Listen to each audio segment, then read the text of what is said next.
Hi, everyone. My name is Dr. Derek Fox, and I am the Director of Choral Activities at the University of Nebraska at Omaha. And I'm here to offer you another idea, another learning activity that you can use in your classroom to help build your students' personal musicianship. So I like to call this activity a musical puzzle. And this is going to require your students to be able to audiate. It also will help them be able to look at the music on the staff and be able to test their music literacy and their ability to put a melody back in order after they hear you sing it. So the example that I'm going to use today to show you how to execute this in your classroom is Dona Nobis Pacem.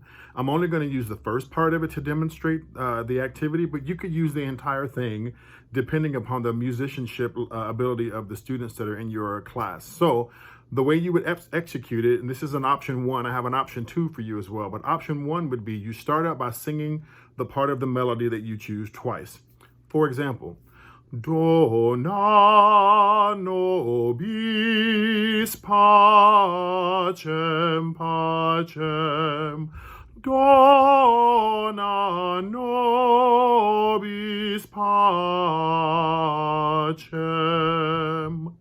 And you want to sing that twice so that your students can really get that in their ear, especially if it's something that they don't know. And then the next step that you would take is to take that melody that you have written out on the staff. And what I've done is I've actually chopped it up into 2-measure bits. So you take the first 2 measures and label that number 1.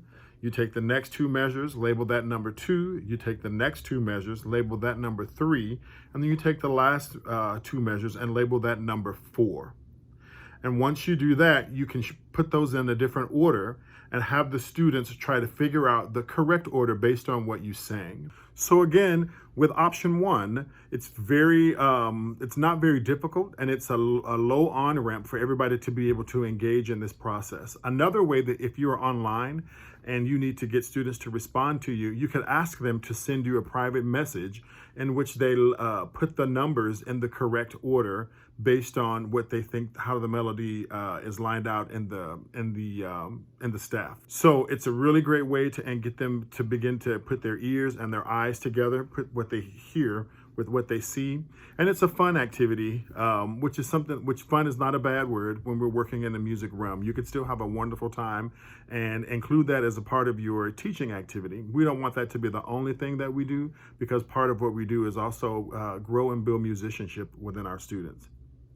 So for option 2, you would still sing that melody twice, and you would still mix up the measures, so the students would still have to figure out what to do. But if you wanted to take it up another level and put your students, especially if you're working at a platform that allows you to break them into small groups, you could put them into a small group, and then their job would be to, 1, put the measures in the correct order, 2, be able to tap the correct rhythm, 3, add in the solfege for the line, and then for the 4th part of this activity, they would be asked to be able to sing it themselves. And then you can make this an individual assessment where all of the students could mute themselves and record it for you, and then either upload it if you have the option in whatever online platform that you're using to upload it and send it to you, or they could send it to you in an email. If you are doing this activity and you're trying to figure out, how do I engage my students who may not have access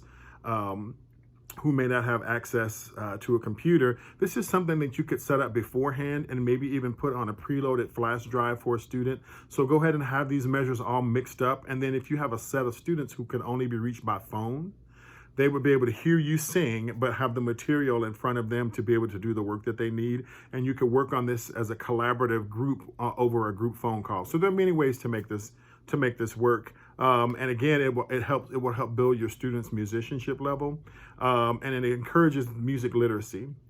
If you're not using solfege, then that's one step that you could leave out. Another level that you could use to increase the difficulty is you could have students create their own melodies.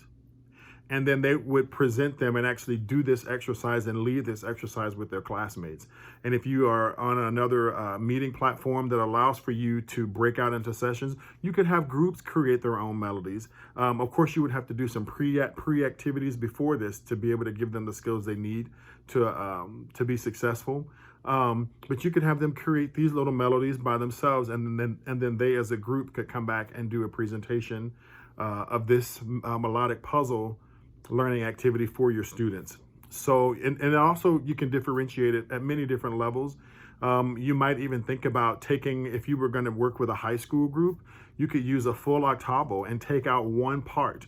Maybe take out the alto part and jumble up those measures, and then ask the students to identify the part and then put them back in the correct measure based on what they hear in the recording. We often ask our students, listen into the sound, listen across the choir, but that really is a difficult skill unless you've been trained to do that. So this is a way to introduce students to that activity at starting out at a very low level with something that you can teach by rote, and then you can move on into using actual octavos if you want to.